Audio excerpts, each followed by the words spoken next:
Why did you volunteer for a communist organization that calls for abolishing ICE and abolishing the police? Senator, I have never seen these comments before. You didn't know who you were volunteering for? I was not a volunteer for them at that time. You were a legal advisor. Were you paid? No, I was Then not. you were a volunteer. If you volunteered to be a legal advisor, you were a volunteer. Why did you volunteer? Do you support abolishing ICE? Senator, at this time, I Do had... you support abolishing ICE? I do not, Senator. Well, it's amazing because a minute ago you also told Senator Graham that the Tennessee Immigrant and Refugee Rights Coalition that has a manifesto calling for abolishing ICE, you said you had nothing to do with it, which is fairly astonishing because on page 3 of their manifesto, they thank you by name for what they say. We would like to thank the following individuals and organizations for their thoughtful feedback and input. This platform would not have been possible without their expertise. Are they lying?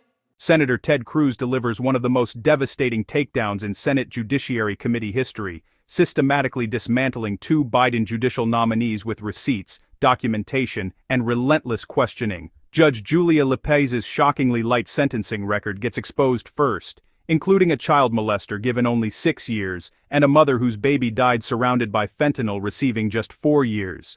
But the main event is Sarah Campbell, whose decade-long connection to workers' dignity, an openly Marxist, communist organization, gets revealed in excruciating detail. Cruz presents manifesto after manifesto, publicly available biographies, and financial records showing $1,500 donated to a radical candidate who called senators agents of the devil. Campbell's response: claim ignorance, refuse to answer, and smile. This isn't just a confirmation hearing, this is a masterclass in accountability versus evasion, preparation versus deflection, and evidence versus excuses.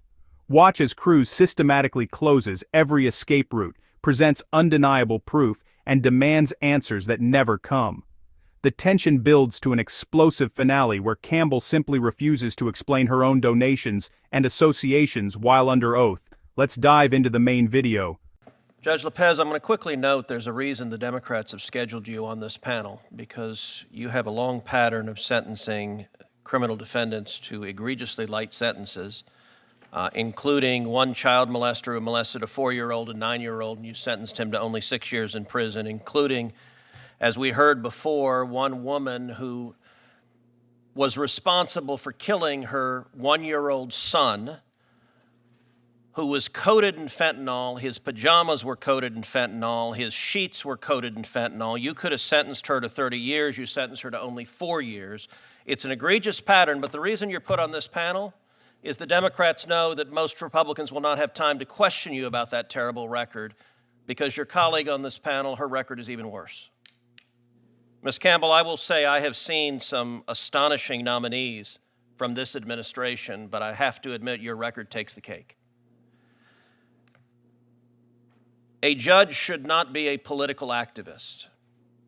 Your record demonstrates to me a long history of being a political activist, but not just an activist who affiliates with extreme and radical organizations. Now, when Senator Grassley asked you about the Workers' Dignity Organization, you gave, I think, deliberately misleading answer. You said you did not represent them, and that convinced Senator Grassley not to continue on that line of questioning.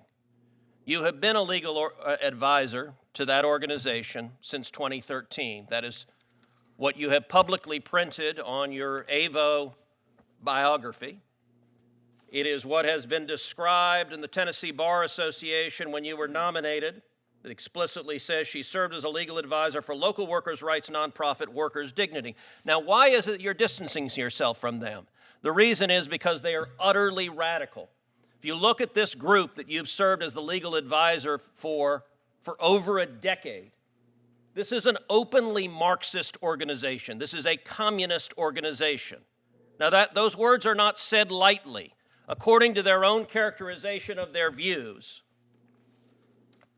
this group says there's no election outcome that improves conditions for workers. The laws of this country have never worked for our people, and now that the system is crumbling, we will continue to stand in community and solidarity with each other. The only way we win in a world we deserve is by building a multiracial working class revolution that can push out white nationalism, violent state racism, and the capitalist class that is desperately clutching to hold control and profits as the people rise up. Why have you spent a decade as a legal advisor to an openly communist and Marxist organization?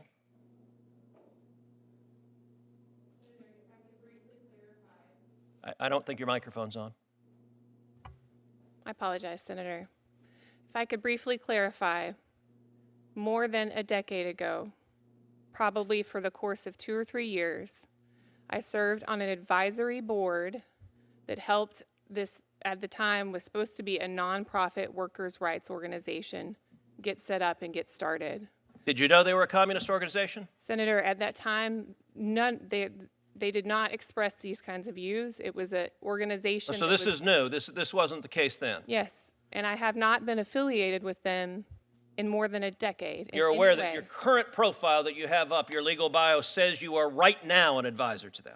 I apologize for any confusion about that. As So your testimony under oath, and that's all right, the facts will come out, but your testimony, I want to make it explicit. Your testimony under oath is that you have done absolutely nothing and had zero contact with them for how long? I have not served on their advisory board for You've done absolutely nothing and had zero contact with them for how long? Please answer the question. many, many years. Senator. How many? I don't know, sitting here today. It's been many Okay, years. if you look at other statements from this organization, because they are radicals. They are radicals. If you look also, this is the same group in 2020. They called for abolishing ICE, abolishing prisons and detention centers, and abolishing the police. Why did you volunteer for a communist organization that calls for abolishing ICE and abolishing the police? Senator, I have never seen these comments before. You didn't know who you were volunteering for? I was not a volunteer for them at that You were a legal advisor. Were you paid? No, I was Then not. you were a volunteer. If you volunteered to be a legal advisor, you were a volunteer. Why did you volunteer? Do you support abolishing ICE? Senator, at this time, I Do you had. support abolishing ICE? I do not, Senator. Well, it's amazing because a minute ago you also told Senator Graham that the Tennessee Immigrant and Refugee Rights Coalition that has a manifesto calling for abolishing ICE, you said you had nothing to do with it, which is fairly astonishing because on page 3 of their manifesto, they thank you by name for what they say. We would like to thank the following individuals and organizations for their thoughtful feedback and input. This platform would not have been possible without their expertise. Are they lying? Senator, I'm not familiar with that manifesto. Are they lying? Did you provide any assistance? Did you give feedback and input, which is what they say on the cover page? Senator, I didn't even know that existed, and so no, I did not provide input on it. And why, when Senator Graham asked why you gave money to this radical candidate who has said 52 senators are Jim Crow senators and said multiple of us are siding with the devil, you laughed and thought that was funny. But Senator Graham asked you a question. Look, that candidate was as radical as I've ever seen. And when Senator Graham asked why you gave money to that candidate, you just smiled and didn't answer. So why did you give money to a radical candidate who believes multiple members of the Senate are siding with the devil? Senator, Actually, Senator Whitehouse, you weren't here before, but there was an exchange with the chairman where Senator Kennedy asked for longer periods because you have 2 circuit justices, and the chairman said he was going to give additional time. So the comment, they want to be gavelled, it's part of the show, is not accurate, and Senator Welch said he was going to give additional time. In fact, he said at the beginning he was going to give 6 minutes. So my question, you did not answer Senator Graham. Mr. Chairman, how much time has expired? How much time has expired? I just want to clarify. I just walked in. Why did you give money? 6 minutes? Because it seems like more than 6 has passed. Why did you give money to this radical? Put up the devil one too. Why did you give money to this radical candidate? $1,500, a lot of money. That's a question. Senator, again, I'm not familiar with these comments. Why did you give money to this radical candidate? What? Could you let her answer the question, please? I'm not familiar with these comments, and Why did you give money to her? That's the question. You're not going to answer? You're refusing to answer why you gave money to her. Senator, I'm not familiar with these That's comments. not an answer. My answer is, why did you? What is the affirmative reason? You gave $1,500. There was something you saw in her that you said, this needs $1,500. Why? Please answer that Senator's question. time has expired. Would you please ask the witness to answer the question? She's refusing to answer it. It's indefensible, but answer. Was there any reason? Or do you just give $1,500 to anyone? Senator, your time has expired. I would like her to answer the question. And you said she could answer the question. She has refused to do so multiple times. What transpired in that Senate Judiciary Committee hearing represents exactly why the American people need senators like Ted Cruz standing guard over our judicial system. This wasn't just political theater. This was a constitutional duty executed with precision, preparation, and unwavering commitment to truth.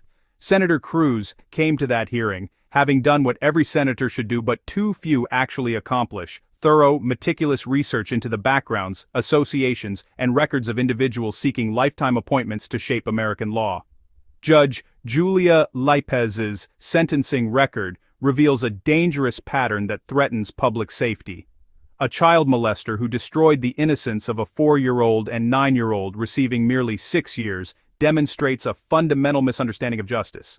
A mother whose neglect resulted in her 1-year-old son dying in fentanyl-saturated conditions receiving only 4 years when 30 was possible shows a judiciary more concerned with abstract criminal justice theory than protecting innocent children and communities. Cruz was absolutely right to expose this record, and his decision to do so, even knowing Democrats had strategically placed her on the panel to shield her from scrutiny, shows the kind of courage voters want from their representatives. But it was Cruz's systematic dismantling of Sarah Campbell that truly showcased senatorial oversight at its finest. He didn't rely on innuendo, speculation, or character assassination. He presented her own biographical information, publicly available documents, organizational manifestos that thanked her by name, and financial contribution records. Every single claim he made was backed by verifiable evidence. This is how confirmation hearings should be conducted, with facts, documentation, and direct questions demanding direct answers. Campbell's evasion strategy exposed exactly what Cruz was warning about. She advised Workers' Dignity, an openly Marxist communist organization calling for revolution against capitalism, for over a decade, according to her own published biography. When confronted, she claimed it was only 2 or 3 years, and that she had no idea of their ideology. Yet her current legal profile still listed this affiliation. She claimed total unfamiliarity with a manifesto from the Tennessee Immigrant and Refugee Rights Coalition, despite being thanked by name on page 3 for her expertise and thoughtful input. She donated $1,500 to a radical candidate who called sitting United States Senators Jim Crow adherents and servants of the devil, yet refused repeatedly to explain what motivated that substantial contribution.